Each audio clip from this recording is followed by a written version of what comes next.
Goba nsonga kwe tuli.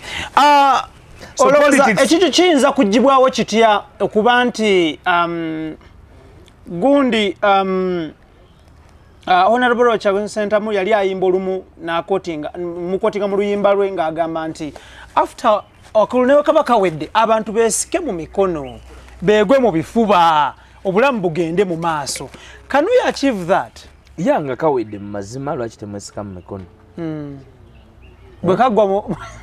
Bwekabanga kawedde mazima na bwenkanya kuba ya assumption ye yali nti kabaka amazima naki naye nga bamubbye nga bwe bamubba era bamusika mu mukono era yayimbye mwogenda n'akugamba nti oli bw'abeera ng'akoleredde emaali ye n'obugagga bwe ne bumugibwako oba ng'alwanirira kuba na kyana kye ne Katonda akola ki amuyambako.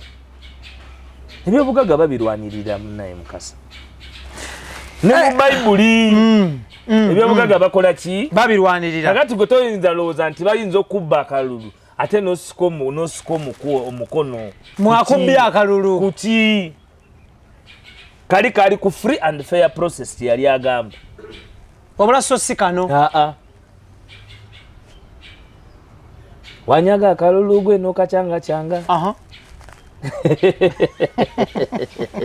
kuba kulwana kwe kuddako njagala tutunulire nga tuvuddeyo eyo naye ako kawulidde line eyo kubaki line njiwulidde giddemu si leero still awo wennyini ku politics wa Uganda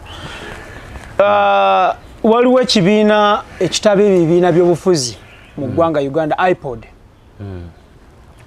ali mu iPod nga opposition n'atali mu iPod nga opposition yani mutuufu era ani ali awachamu era ani ali ku mulamwa bonna batuufu. iPod nze ate nina omukisa okugyogerako kubanga ngimanyi.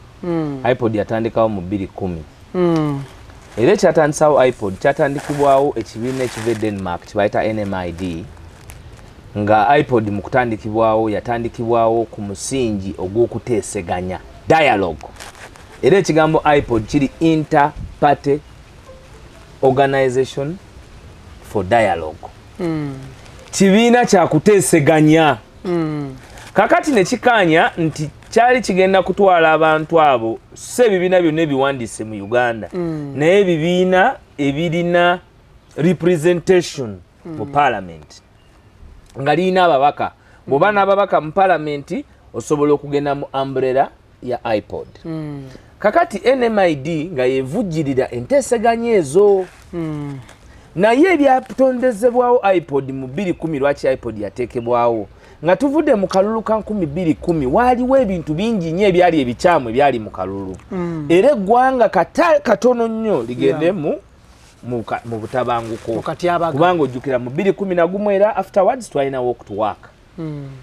Kati ne bakkaanya ne bateekawo iPod mu kuteeseganya ng'ebibiina by'obufuzi era nga balina ebyo bye bakkiriziganyako mu memorandamu yaabwe mu ndagaano yaabwe empandiike kubanga okufuuka mmemba wa iPod olina okuteeka omukono ku ndagaano empandiike. Endagaano eyo empandiike yekakasa era ebibiina ebyatandika kwaliko Democratic Party, kwaliko Forum for Democratic Change, kwaliko National Resistance Movement ne kubeerako Uganda People's Congress. Bye bibiina ebibadde n'ababaka mu parliament ebbanga eryo erikoze eki eriyise era teriteeka ba independent mu nkola ya umbrella ya iPod kubanga zirina kuba multi parties. Kakati ne bakkaanya biki bye bakkaanya byonna ebibafuula bamemba ba iPod ekisooka okumalawo okubba obululu, ekyokubiri okulekeraawo okukozesa amagye mu bululu, ekyokusatu okumalawo violence okukuba okutta okusiba mu bululu era nga byali bivunaanibwa National Resistance Movement nga mu kiseera ekyo ne Kakooza Mutale yali avuze bbaasi eyo bw'oba ojjukira waliwo bbaasi wano gye bavuga nga bwetuuka ku kyalo giba miki miggo gijjukidde bbaasi ya Kakooza Mutale. Kati kyekyatonzaawo iPod. iPod nejja ng'eteesa mu nkiiko ez'enjawulo Mubiri awo era nga mama Mbabazi amaze okufuka prime minister ne baleeta ekiteeso kuba yali afuse prime minister ye secretary general wa NRM nga mu DP ebiseera ebyo tulinayo Mathias birekeraawo mu UPC waliyo Bosa mu FDC waliyo Alice Alaso okay era nga ne mu parliament ekiseera ekyo ababaka abagendanga mu East Africa okukiikirira parliament balondanga mu bakuvuganya babiri okuva side eno ne balonda babiri okuva side eri nenga opposition ye yerondera singa kati bagala okulondera NUP egende mu kalulu ka Museveni mu parliament kakati era bagenda mu kukiikirira ebiseera ebyo Mugisha Muntu yakiikirira ko FDC mu East Africa Kanso Wandera Ogalo yakiikirira ko FDC mu East Africa n'abalala kakati bwe bamaliriza iPod okugitondawo nejjanga weri naye nkubuulidde endagaano ebagatta kuteeseganya kumalawo biri bye nkubuulidde mu 2015 2016 ne waddawo embeera y'emu after okulonda embeera y'emu towards okulonda okitegeera embeera y'emu ng'eyabagatta ku luli nga yeeriwo n'akalulu ne kabbibwa kuba buli munnayuganda amanyi nti Besigye yawangula akaki akalulu naye ebyaliwo fena twakola ki twabimanya FDC nejja enfunda nnyingi ng'enkiiko ezimu ezibaamu enkiiko ezimu tekola ki tezibaamu era nekulembera nako iPod kakati obutakkaanya obukyali mu iPod nga tonnaba nakwogera ku bagole bapya waliwo eredo obutakkaanya kubanga mu iPod omwo mwennyini bagamba nti memba owa iPod ajja kutuukirizanga obuvunaanyizibwa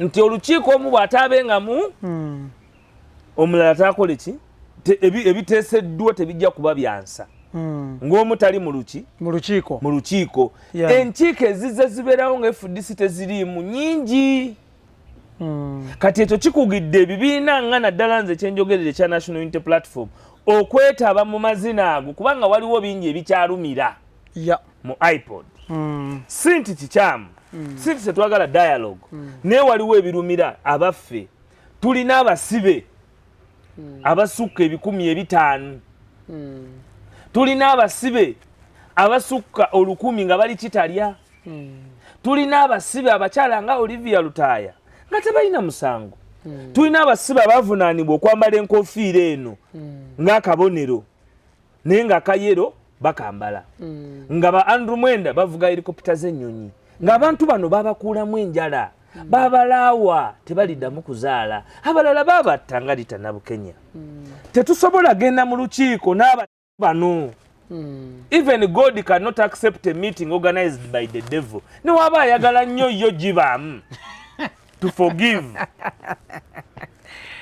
okay. Extra Digest mugoba nsonga kwe tuli tukola ne banywanyi baffe aba Posh Properties abasangibwa ebukotaawo nga bano batunda ennyumba enzimbire ddala gwali e Bulaaya anaali e Uganda nga toyagala kudda mu kuyiribana bazimbi sementi yabuze kino n'ekiri oba omwiko weekwate Posh Properties Limited basangibwa bukotaawo era bakugamba nti bakubire namba z'essimu ezo buli kimu kitambule bulungi ayagala ettaka bakikolako naawe ayagala pulaani y'ennyumba babayise pa Posh Properties Limited ate nga banywanyi baffe aba Almeredian Ventures Limited bakutwala kuba kyeyo ekkata basangibwa nti ndaawo kafene stage between the age of 18 to the age of 40 Almeredian Ventures ekutwala kuba kyeyo ekkata so tulina bannaffe babalowooza nti bayinza oteesa ne sitaani ne bamukakasa nti bayinza okugenda mu ggulu naye ffe twakkiriza nti tetusobola teesa na sitaani ne tugenda mu ggulu era tuli kweza enkiiko zokka ezikubirizibwa obwakatonda ezisigadde tebajja kutulabayo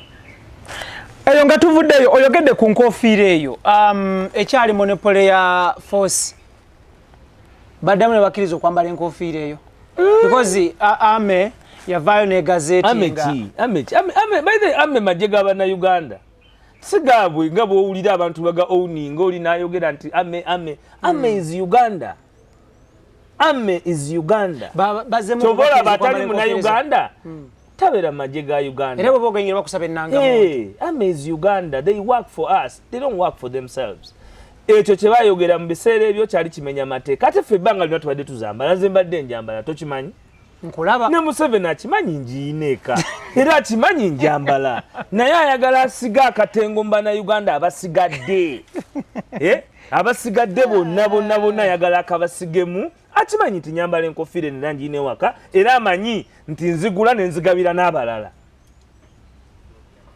naye nga okwambala kw'enkofiira eno nga kwanafuwamuko compared to before anti ng'abakulembeze buli lutalo lwe muba nalwo mulubalirira ffe kye tusinga okubalirira be bannayuganda kuba tudiringa fe abaffe abasse tumulaba Museveni dana Amin okakasa yes kubanga Amin abamu babulangawo obubuzi naye wano omuntu bamunona ne bakugamba nti drone yiye munonye n'atadda wano tuyina General Museveni ali on admission zebra yakiriza Kirevu Sheikh Kirevu yakiriza Amin oyinawo omuyina ku record wonna ngakiriza oba butambi ebiseera butabanga tewabangawo kamera you are an investigative journalist look for it bwaliwo nga twamulabanga mu gonye ly'ekyobe bwaliwo yabikwata ebyo there is no history for him on admission that he killed someone Museveni has admitted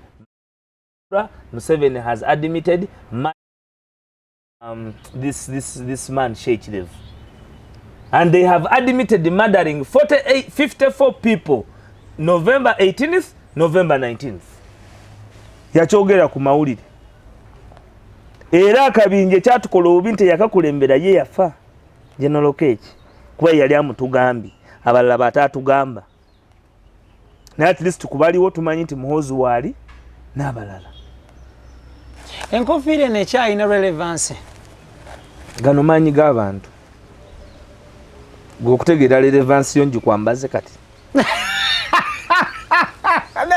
yino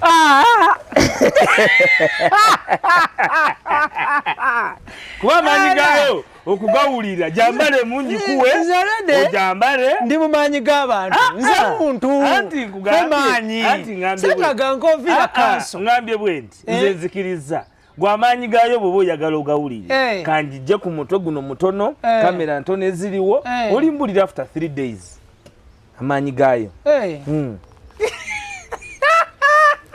oba omwana akuleetere tube mu bereeti of course naali jambadde bati abadduka nnyo omukutu guno tebanzikiriza kolera musho mu nkofiira awo wenyini sambalangako awo wenyini Museveni we yatuteeka ate Museveni yadduka ngalizoni y'obutiitiizi era ibula olweserayini ez'abalala kuba n'abalala bateekawo nti nga bw'omanyi naye bati mateeka leka ennyambala ya sheeno mwaha bakukiriza kwambala ki tukudesigningireyo ekyo ekya people power kuba ffe byaffe bingi t-shirt you can bring a t-shirt ngenda kukuwa badge ya people power ngenda kukuwa badge 10 buli wiiki nga olina okuba ne t-shirt ya people power awo kale naye enkofiira tebanzikiriza walondabyeko mu topi toli mwambazi waazo naye neeno yanjawulo kyoba omanya naawe amaanyi ogamanyi genjogerako so you want to tell the public enkofiira eno ekisinga okubeera ekibi nti Museveni atulugunyiza abantu bangi ku lw'okujambala neffe tujambala in defiance tujambala okumugamba nti talina kyatugamba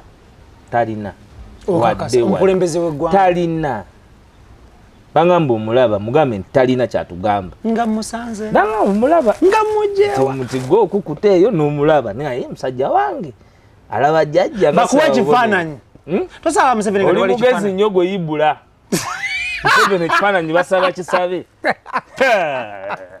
yibula tosaba ekifaananyi tosobola naye togendanga wa Museveni oba togendanga musajja si mulungi bonna abamulabyeko bakyali bange bibononekedde okakasa gwe menya ababo Brian White aliwo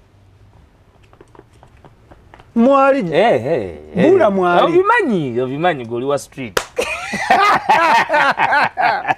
awaye eyo nga tuvuddeyo njagala tutunuulire embeera eriwo olunaku olwaleero mu politics w'eggwanga Uganda. It is 1 year down the road after elections. Kitambula kitya nga NUP after okuwithdrawing ne muva mu courts of law musango gwali mutaddeyo petition ababaka of course mu parliament je bali bateesa aba NUP ku local government je muli bakola bulungi nnyo ebintu bitambula bulungi nnyo amidst challenges here and there but down the road this one year oyinza ku evaluating otya the national unity platform after the general elections. In fact giri emyezi mukaaga kubanga government yashuminga power mu Gwakutaano mu May ate bwe malo kwashuminga power effective substantive budget eya government ebetandika subsequently mu Gwomusanvu. So giri emyezi mukaaga since we are our people parliament and what assumed office. Naye era tubadde n'obuvunaanyizibwa bw'okununula obuwanguzi bwaffe obwatunyagibwako abatanyana ngamba abayeekera aba National Resistance Army ku mudumu gw'emmundu nga 14 ekitabadde kyangu era ekitali kyangu kubanga National Unity Platform egezaako okuteekawo omusingi eri bannayuganda ogutabeerangawoko ogw'okulaba nti Uganda efuna opportunity okwetawuluzaako nakyemalira naye ng'omusaayi teguyiiriddwa. Era mu bufu obwo twagenda okutuuka mu bbanga erya January 14 nga tulina abasibe abasukka 4,000. Ekkomera ly'ekitalya nga bw'olituukamu ng'oggyeko Banubian Lee ba Eddie Mutwe ababakwati Bekalangala naye ekkomera ly'ekitalya buli muvubuka aliyo ebitundu 9 ku buli 100 Ibrahim Mukasa ba National Unity Platform.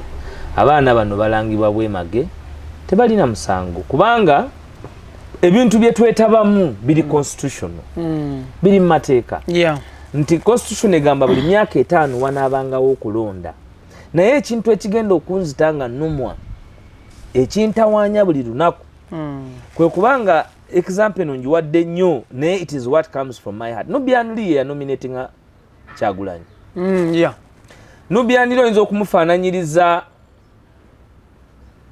okumufaananyiriza Kigongo Musa Haji Moses Kigongo nga nominatinze Museveni vice chairperson wa NRM. Museveni yasiba omuntu ya nominatinga competitor we okumala emyezi 7 okunominatinga competitor we tekibangawo mu politics wensi. Museveni yasiba omuntu ya nominatinga competitor we for over 7 months. I can't understand that up today. Siyinza kitegeera da kyetaaga omuntu nga oba nga wakikula ky'okukinyinyonnyola because this is a constitutional process. In the constitutional process omuntu okwesimba kuba president ng'oggyeko okuba nti alina okuba ne miliyoni 2 ezigenda mu electoral commission, alina okuba n'abantu 2, alina okuba n'amunominatinga, alina okuba n'amusekendinga. Yanominatinga Bobby ye Nubian, eyamuseketinga ye Babi. Naye Nubian yasibibwa olw'okuba nga yanominatinga Bobby Wine. Emyezi egisukka 7 mu kintu ekiri constitutional. Era oli n'alowooza nti kakati nti musibe emyezi 7 olw'okunominatinga oli bijja kugwa bwe bityo. You will sweep it under the carpet. We have to fight back. Kubanga obwo bwe bujozi obusembayo mu nsi Ibra. Bwe bujozi obusembayo muki? Mu nsi omuntu okumenya etteeka n'akakasa nti munankolaki. Nine emmundu mugenda kunkolaki. Kubanga bo balina ekyo munankolaki gamba n'ogwo munankolaki. Nine emmundu, nina AK47 ewaka, nina pistol. Musobola kola ki? Tukikoze kayunga tukalanze bulala mugenda kola ki? My friend, Ugandans will wake up one day. Still wenyini katini nnyo kino kiyingiremu just katini nnyo. So ekibiina kyaffe kya National Unity Platform mu bbanga lino lyonna tulwanye okugyayo abasibe ku makomera. Wow. And I can tell you tetunabakola kimala kubanga tulinanga 60% success. Yeah, okay. 40% ate ekirala tekinaggwa. N'olwaleero Masereka Kasese yawambibwa twalina bakandidate abali bagenda okwesimba mu bululu buno obwakagwe Kasese babakwata ne babatekako gwa butujju. Segirinya Muhammad member wa parliament owekawempe fenna wano mu kibuga gwe tumanyi teri yatamanyi Segirinya mu kibuga okujjako nga wazze eggulu nga wazze jjo oyinza ogantomanyani Ssegirinya teri yatamanyi Alani Ssewanyana kuba Alani avudde mu byabwino azze mu bwa kansala mwana mutazaliddwa wali ekatwe tumulaba buli omu amanyi Alani Ssewanyana nkakasa Ssewanyana neye Masaka tamanyiyo nga bwe balowooza naye bavunaanibwa abasajja abatiitiiza beeyita bajjeno nti baatemula abantu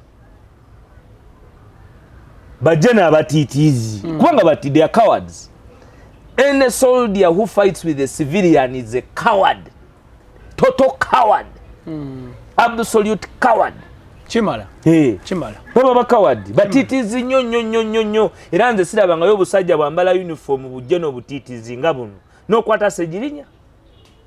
By the way, out there abantu babadde bagamba nti mwasuulirira Bassegirinya ne mukoze ekisooka kikyamu omuntu okutugamba mbu twasuulirira Bassegirinya. Omuntu alina kusooka kunenya Museveni ne ttiimu ye basibidde obwereere.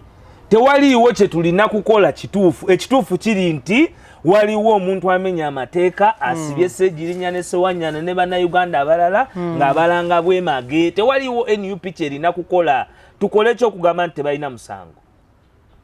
Museveni yagamba oyo Museveni yakera ku makya n'agamba nti bagenda kubawa speed trial eriruddawo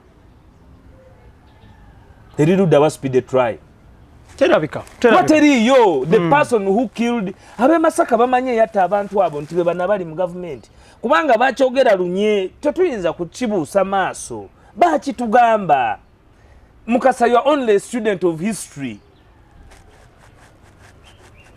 Ebigambo byenjogera leero wano birina okunkakatibwako ebbanga lyonna kasita biribanga biwulirizibwa.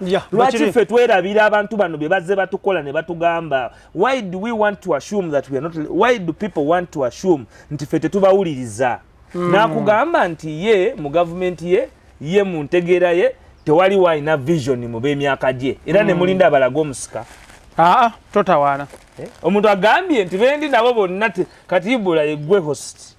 Bali abasigadde ba producer. Nene tujja n'ogamba nti WAISWA olaba nti bonna abasigadde b'enkola nabo basiru. Ate n'enkulindo ndaga omusika ku abo bonna. Totawaana. So that is the predicament we have as a country. So National Unity Platform erwanye ate ekyalwana kubanga it is a political wing of the people power. People power kyalina obuvunaanyizibwa okumaamulako nakyemalira. The political wing is doing its job. Eteekateeka eggwanga lityabwe lirifugwa mu mateeka. That is NUP. That's NUP. Thank you. But of course we must have another force. Kubanga bingi ebikolebwa mu NUP. So we are there. It has been a very tight year. But of course tugimuvinze through because guno mwaka twamala kumpi emyezi 8 nga ba Nubian bakyali mu komera. Naye tumuvinze through tukyali solid era nkakasa nti tugenda omanya abantu batulinamu nnyo essuubi ffe essuubi lya bannayuganda era obweyamo bwaffe eri bannayuganda kutuukiriza eryo essuubi lye twabawa nene lye batulabamu. Thank you. Tuli ku Extra Digest mugoba nsonga. Roast Coffee Academy etendeka barista basangibwa ku Alwa Damola Airport Road UAE Abu Dhabi ate nga ne Kampala baguddewo ettabi ennajjana nkumbi awo ojja okubanga obasanga buli kimu kitambule bulungi nnyo ate nga nkugamba gwe ali eyo oyagala kusaabaza maali yo from China to Mombasa, it is Sun Cargo Shipping Company beboka bagendo kikukolera kitambule bulungi nnyo. Basangibwa ku Arwa Park ate China basangibwa Gwanzu. Kube namba ezo ojja kubanga bakukwasaako buli kimu kitambule bulungi nnyo. Eyo nga tuvuddeyo njagala tutunuulire okwetematemamu okuli mu basojja ba foot soldiers abali mu diaspora. Olwaleero mwannyinaffe Patricia Sewungu n'ayogera kino. Obeera olyawo n'owulira Raymond Solfa Penge n'agamba kino. MC Richie n'agamba kino. Ed Mezaya n'agamba kiri. Then there is this boy waliwo mvubuka w'ettaki awo mwerabira erinnya Keithiani Lumbuye. Thank you so much. N'owulira kino abamu mbeerabira, reason being nti race eri tight. Race bweba tight abantu nga bali ku kitimba okwo abamu obeerabira oshegeera. Then others are just doing the work. Bote boogera olaba results nga kakensa toli muwulira ng'ayogera ye ali ku results zokka results alizati genda owulira nti likyavavuddemu gundi abaliko njagala kusooka kukubeebaza kusobozesa omuvubuka ono okuva mu kkomera Lumbuye. Thank you so much. But ate bwe yava mu kkomera a lot was said. Patricia n'amugamba tuwe kino tunnyonnyole kino tugambe kino ne bimulema ate n'afundikira ng'agamba nti ate Patricia akolera Museveni n'ebigwa mu kkowe eryo ate nga abantu abo bonna mpagirwaga mu diaspora unlike a few one or two. What is your take over that? Ekisooka bagobagulina football bagobagulina mu National Unity Platform tulina mu processes nyingi za reconciliation kubanga tuli bana Uganda first of all era mu Bible mulimu ekigamba nti tuzaala myoyo tetuzaala mibiri. No, tuzaala mibiri tetuzaala myoyo. Newake wammwe Ibula eri abantu botakwatagana nabo naye nga tata yomu mama yomu. Eryo ne family zimu nga mubaamu okulwanagana okwenjawulo naye nga tata yomu mama yomu tekitegeeza nti baba Luganda. Baba baki ba Luganda. Ekyokubiri mpulira nnyo nga abantu batwala ensonga eno okuba eyaffe ffe baani enensonga buli munnauganda ali mu diaspora buli munnauganda ali wano ey'okukyusa eggwanga nyaffe Uganda emukakatako si ya an obligation. It is not for an individual si ya individual n'omu kyova olaba omuntu yenna bw'afuna obuzibu nga tuli naye ku saidi y'emu nga alwanirira enkyukakyuka tuba ku saidi etya emu tulwanirira obwenkanya mu ggwanga Uganda.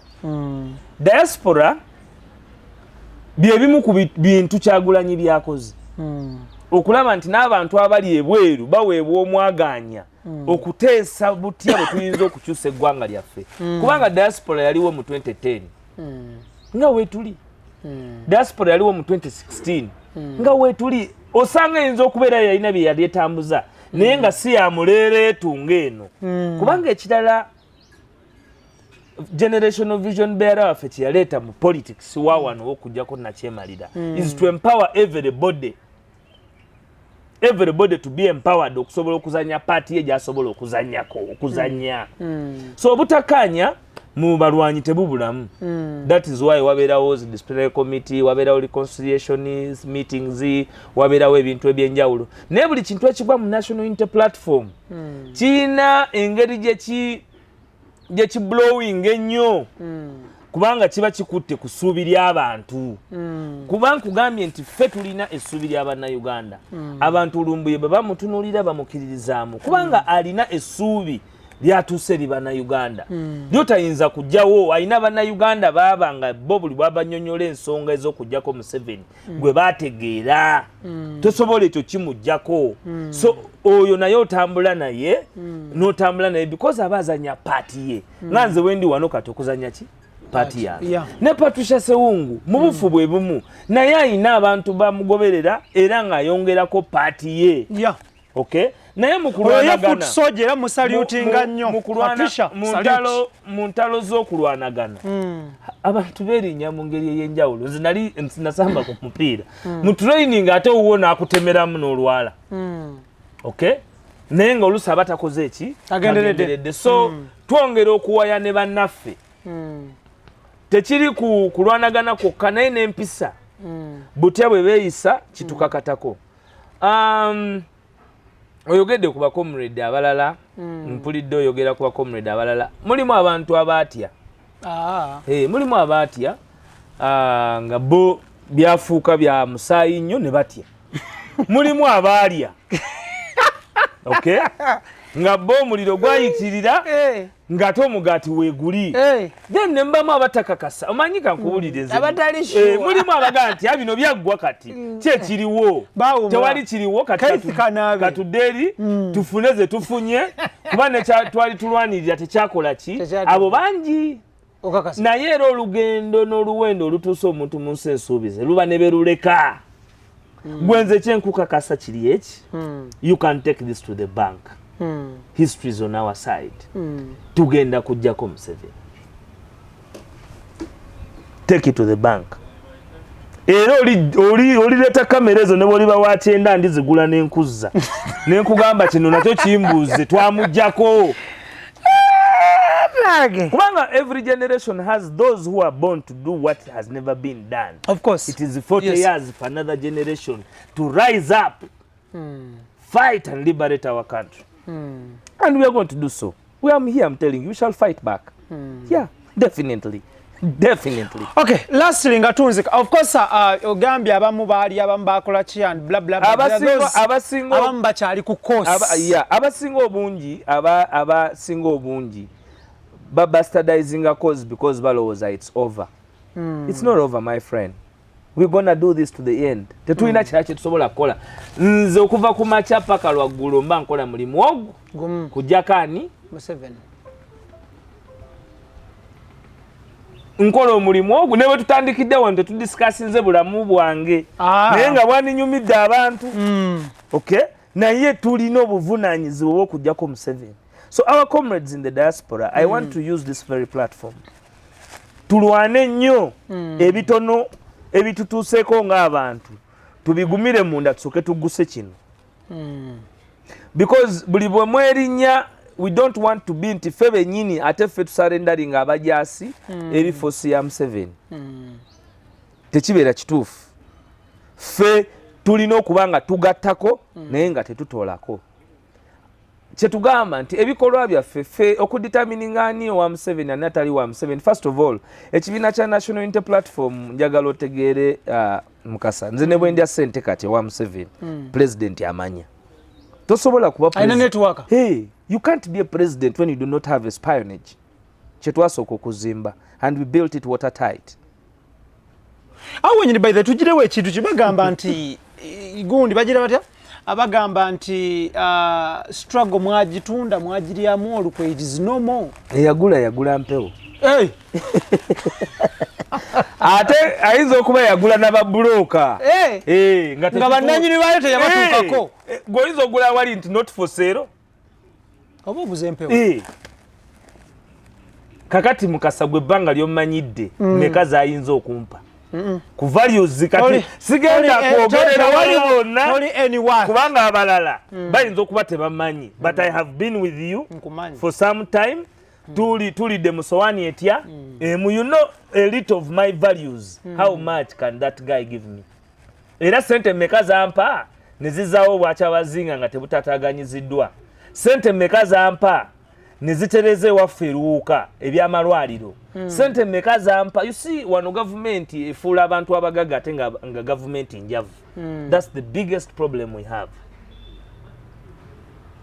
Omuntu olina kubanga oli mwavu nga government ngagga nti bwenkeera ku makya nga ndi mulwadde emulago tebambuuza kintu kyo n'olaga ID nga nyingira nti bwenfuluma wano ewange nga nasuze ne base bulungi bintu bitonotono byebiriwo kolansi musanga pavement nzisanga. It is government supposed to do what it is supposed amasanyalaze gaaka pipe zaaka ffe byetwogerera abaana basoma byetwogerera ebyo bawaiswa bebogerera abalimi bafuna obutale esente ziri ku bo obukenuzi tewali ensi yeyagaza abasomye emirimu bafuna tulina weather eyakabi gwe gitunuulire weather gye tulina eyakabi tunulira business eri ku nnyanja oba kuliko any business okujjako amajja agatambulirako everywhere here and there bagamba mpewo y'ennyanja egumya amagumba abajja bagala guma amagumba. Our country has potential.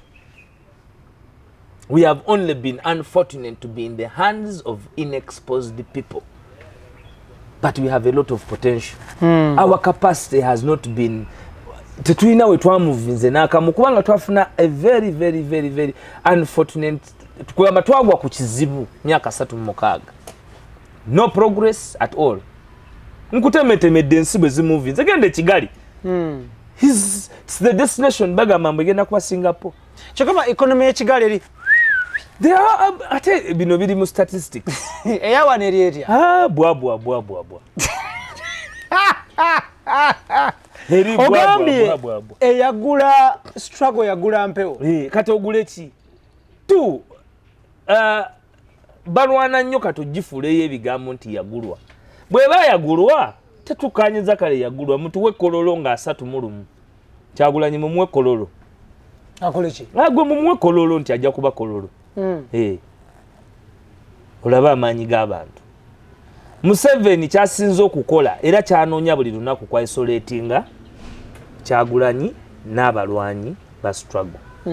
Nti bw'ovaayo n'ogamba nti Kyagulanyi baabagula, NUP baagigula, abakulembedde pulezidenti baalya, omala endasi n'amaanyi mu bannansi abatukiririzaamu. Kuba ffe tuyimiriddewo ku maanyi g'abantu. Ensonga lwaki siri mukomera nga nyambadde enkofiira eno kubanga nina backing y'amaanyi g'abantu. Nfuna bulungi. Kati Museveni alwana nnyo okunzijjako abantu bali abagamba wayise oyo si muyaye, wayise oyo si mubbi, wayise oyo si bwati, enkofiira eyo gyayambala nayo terina musango, babeere nga nabo bandabanga eyabalyamu olukwe. Mu byobufuzi mu propaganda tukiyita divide and rule. Yawulamu ofuge, menyamenyamu ofuge. Nti kyabazinga mulwanyisiza otya muletewo omulala. Bakubagane. Oba olitali nereetawo muki omulala. Kati oye Museveni. Kati essente ezo yagezaako nnyo zituli. Nze nina kankunyumizeyo story ate gwe sikunyumize. Tukeera ku makya. Ate sibalina mikwano gyange saasoma nabo. Nga ginkubira. Gonzo oli luddawa? Nali mu kibuga. Nga njagala okulaba njagala nti naye sijja kukulaba ndi bizemu. Tunaaterawo akalu kabindabinda. December nali ku TVM ne ngamba last year. Naye nali meaninga December wa 2020 yali atuleta mu kalulu because it was towards the election, not December wa 2021. Kakati tusinkane nze nsula Lubaga.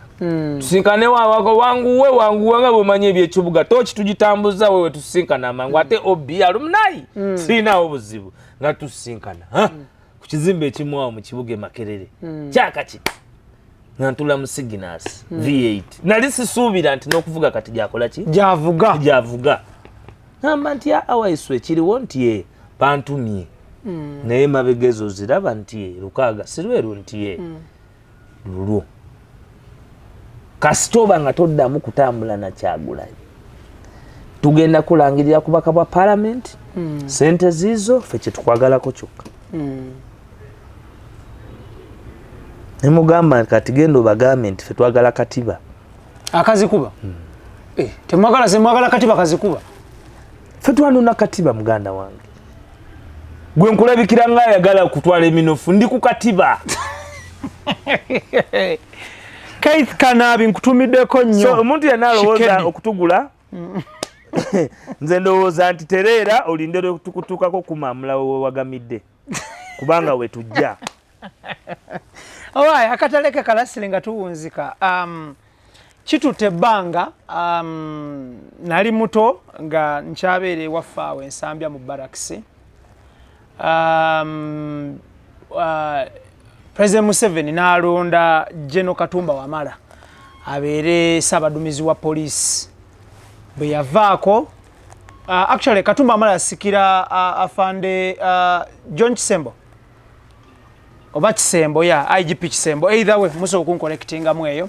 Tuba tuli awo afande Katumba Wamala najja, tuba tuli awo namusikisa General Kale Kaihura. General Kale Kaihura bw'avaako namusikisa omusirikale afande Okotho Chola naye nga amyukibwa munnamagye afande Sabiti. Afande Sabiti bw'avaako n'amyukibwa omugenzi Lokech. Kati ate just of recent wano bambi RIP afande Lokech. Era President Museveni yalonze b'amagye era n'abanyiga mu poliisi. Ekintu kino kirina engeri gye kiteteeganyamu politics wa Uganda ne season ya kalulu. n'okwetaaya kw'abannabyabufuzi abavuganya gavumenti. Oluvannyuma lwa successful okugoba Museveni mu bantu asigaza magye. Ani yamugoba mu bantu? Ffe twamugoba mu bantu. Omuntu alondebwa. Ate yalondebwawa gwe twalabanga kampeyini ze zaali mu weema yabanga ku ntimbe. Oluvannyuma lw'omugoba mu bantu asigaza magye. Ate nga nago asigaza baluganda lwe. Kyova olaba nti awa obugagga ye Salimu Sale Jeno. Akulira amagye ag'oku ttaka ye Muhoozi. Amubulira ebyenjigiriza ye Kataaha. Minisita wa simanyi biki ye Kaboyo. Babe. Now every dictatorship buli bwetuuka nga egenda kuggwa. Nakyemalira asigaza saako ntono omwatoola. Kubanga ye buli bwanoonya ayinza okumusavinga. Anoonya oyo ayinza okumusavinga with loyalty. Okay? So kyova olaba nti akeera ku makya n'alonderera naga nti kati eno cabinet gyendese nti y'abavubi. Tegenda kukola naye ndeese abalina loyalty banaabakooba ono omukazi akolanga prime minister yani. Owekitiibwa Right Honorable Robina Nabbanja. Owekitiibwa Right Honorable. N'abalala. Lwaki kikolebwa bwe kityo? Kikolebwa kubanga ye General Museveni entegera ye n'endowooza ye. Nti amagye go gaba loyo kubaga command and control. Ate ayagala okwewagamira mu buyinza. Waliwo ne dynasty eri mu kuzimbibwa nti Uganda efuuke monarchy nti bwe tuva ku Museveni tudde ku mutabani we. Nga tebasobola kukizimba nga bakizimba na civilians. Bayinza kizimba na magye. Kyova Museveni eggulo yagambye nti civilian tasobola kulembera ggwanga lino bulungi kubanga beerimba ng'ebyo ebintu okumala ebbanga. Era yalowooza nti guns are a monopoly to his family. To become a soldier is a monopoly to his family. Is it bad okuyingiza amagye mu police? Kibi kiriyo. Police is supposed to maintain law and order. The military is supposed to secure borders. Amagye tegalina kulwanira na mu ground wano okujja nga waliwo olutalo nga civil war. And that civil war must be declared. It must mumanya. And we have been thinking as analysts for a long time. Museveni agezaako kutupushinga into a civil war. Abituwezeewo amagye nga ge gakulembera bannansi. Kubanga amagye bagagala buli wamu. Ge gagagawaza abantu. Twawulidde kati mu every office ku revenue authority olwaleero. Kuba ne musinguzi naye musirikale. Every office ku revenue kati erina omusirikale w'SFC. Okakasa. Era kijja ne mulands. Ne mulands bali gesitwa bonna bagenda kuwaba amagye. Because amagye gali mu kuwa General Museveni ne General Muhoozi balowooza this can become a personal dynasty. Kuba ya asobola ku campaigninga mu bajaasi kakozesa abajaasi okujja okugavaninga ba civilians. We shall fight that nonsense. That impunity to judge we are not going to accept that. Akatalekeka. So police Katumba Wamala ekireeta Museveni we yafunira oluwendo okuleeta abo bonna. Report ya Sebutinde. Gye yesomera yekka. Report ya Sebutinde. Bwe bafulumiza abakulisi bakiza nga bawulikikidde mu high profile murder cases omwali n'omusango gw'omugenzi Kigundu. Yali Kigundu yali omuvuzi w'emmotoka. Kigundu.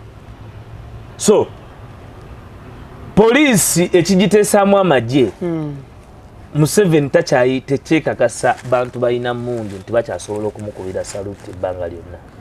Okay. Akatalekeka tokyalabikira ku TV ku bimeza oba political shows ku TV ezenjawulo. What went wrong?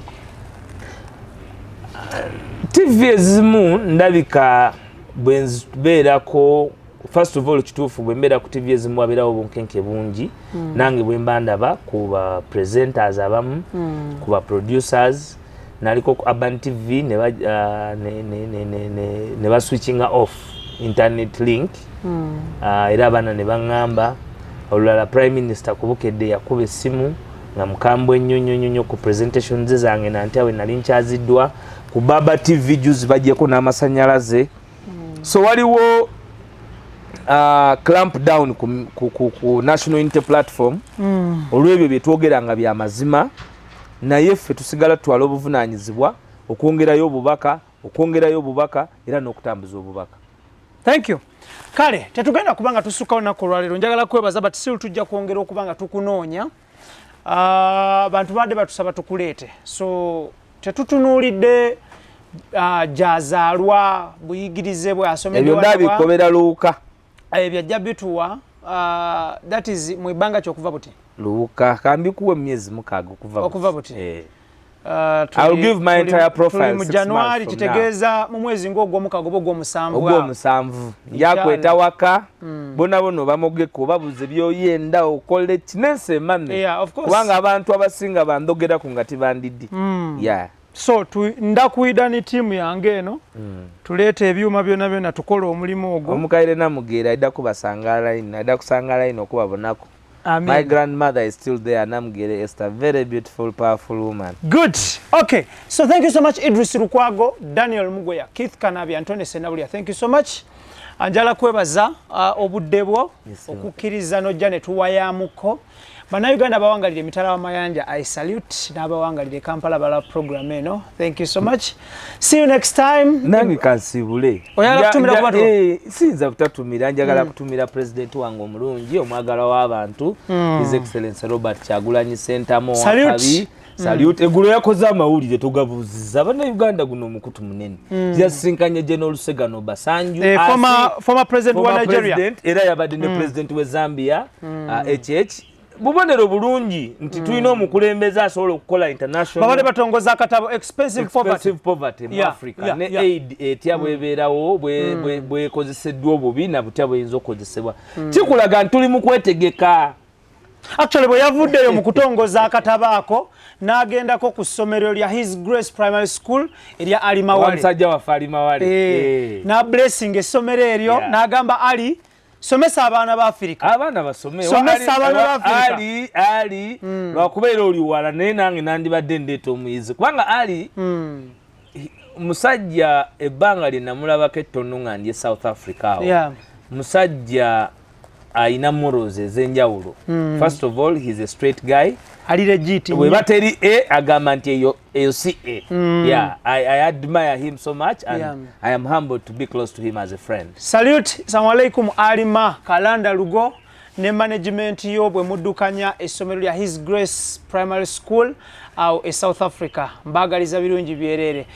Mwebale nnyo mwebalire ddala. Ibrahim Kasage manya gange, tubadde ne Alex WAISWA Mufumbiro nga yamyuka omugezi w'ekibiina kya National Unity Platform nga kwotadde n'ekisinde ky'amaanyi g'abantu era nga mbeebaza mwe n'abadde batulaba. Ebigambo by'owulidde kuno si bigambo byabaddukanya omukutu guno banze wala bigambo bya mugenyi waffe olunaku olwaleero yabinako obuvunaanyizibwa ebitundu 10 ku buli 10. Thank you so much for your time. Yo bro, see you next time. Love you all. Assalamu alaikum wa rahmatullahi wa barakatuh. Wa alaikum salam wa rahmatullahi wa barakatuh.